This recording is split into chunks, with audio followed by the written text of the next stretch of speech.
Hi there. Welcome to Cellular Respiration video number 4. This is number 4 I'm going to be going over.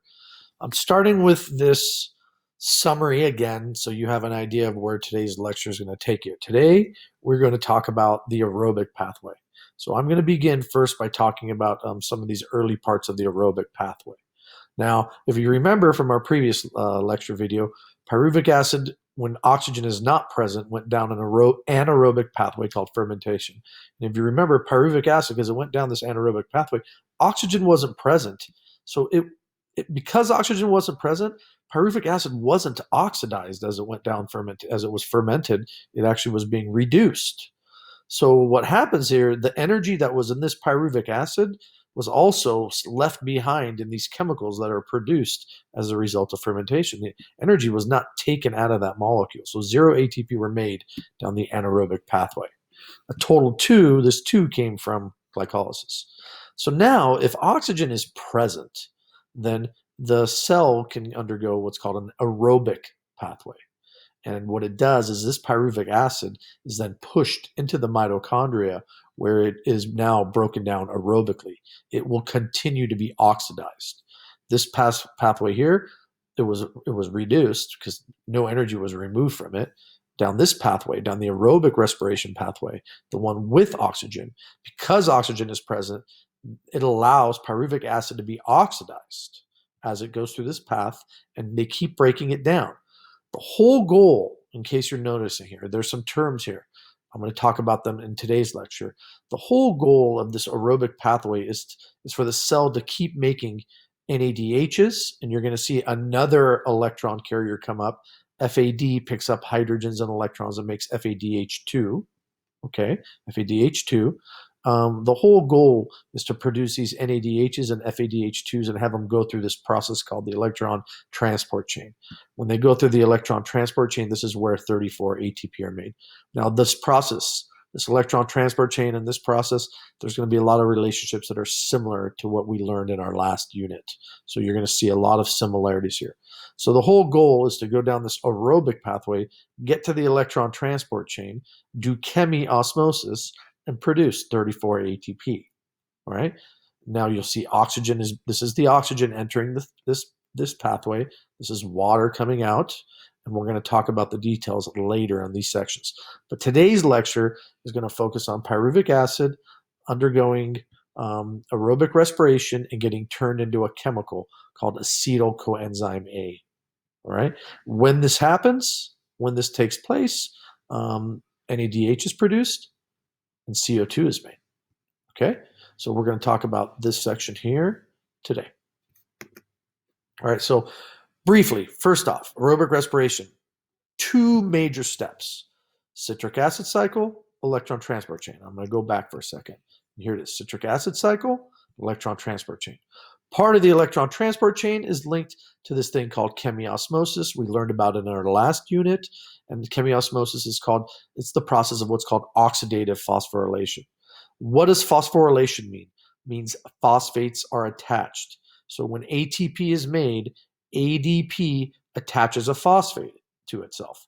When that happens, ADP is phosphorylated, a phosphate is attached, and it is now ATP. So phosphorylation means attaching phosphates.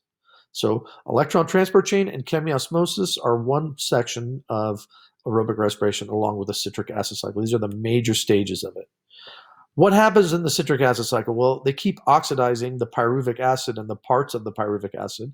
And during the process, this gets oxidized, so something else needs to get reduced. Well, NAD plus gets reduced and turned into NADH. Okay.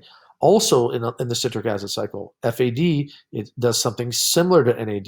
It just picks up 2 hydrogens, and NAD picks up 1 hydrogen. NAD picks up 2 electrons, but 1 hydrogen. All right. FAD picks up 2 hydrogens, 2 electrons. That's the only difference. And I'm not going to test you on that. I'm just letting you know that's where this 2 comes into play.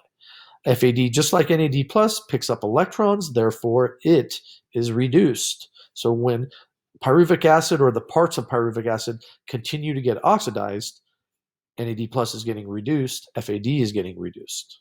All right. The electron transport chain that was in the summary I just gave you, all the NADHs and FADH2s that were made previously enter the electron transport chain to make ATP by chemiosmosis. Okay, and by the way, they only occur. This is aerobic. This only happens if oxygen is present. Right? Where does it happen in bacteria? Well, bacteria, in order to do this, there needs to be a membrane. And the only membrane available for bacteria is the plasma membrane. So they do aerobic respiration in their plasma membrane and in their cytosol. Hopefully you remember glycolysis is the first part. Glycolysis takes place in the cytosol. And then the second part of aerobic respiration would take place in the plasma membrane of a bacteria. Okay?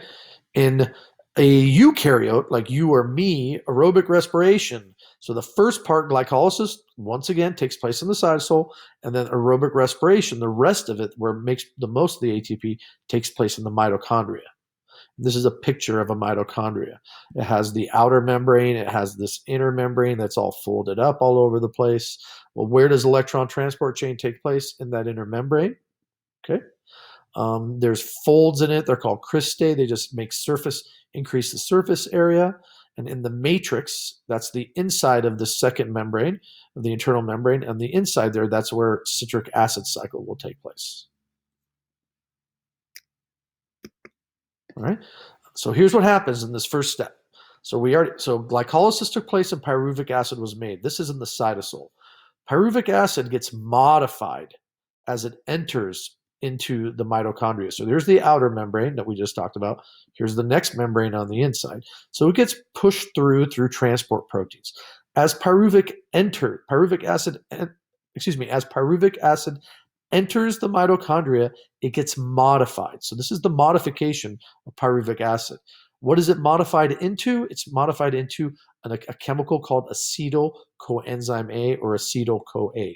So when this happens, when pyruvic acid gets converted and modified into acetyl-CoA, it is getting oxidized. When that takes place, NAD+ is getting reduced, forming NADH. What happened also? Well, pyruvic acid has 3 carbons. Acetyl-CoA has 2 carbons. One of the carbons got broken off and got released as carbon dioxide. So coenzyme A helps this process. It attaches to it and forms acetyl coenzyme A. Okay, so this is the modification of pyruvic acid. It enters the mitochondria. As it enters the mitochondria, it begins to get oxidized.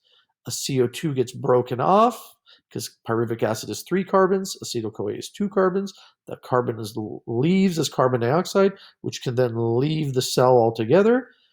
Pyruvic acid was oxidized, NAD+ is reduced, forming NADH, and the coenzyme A helps facilitate the production of acetyl-CoA.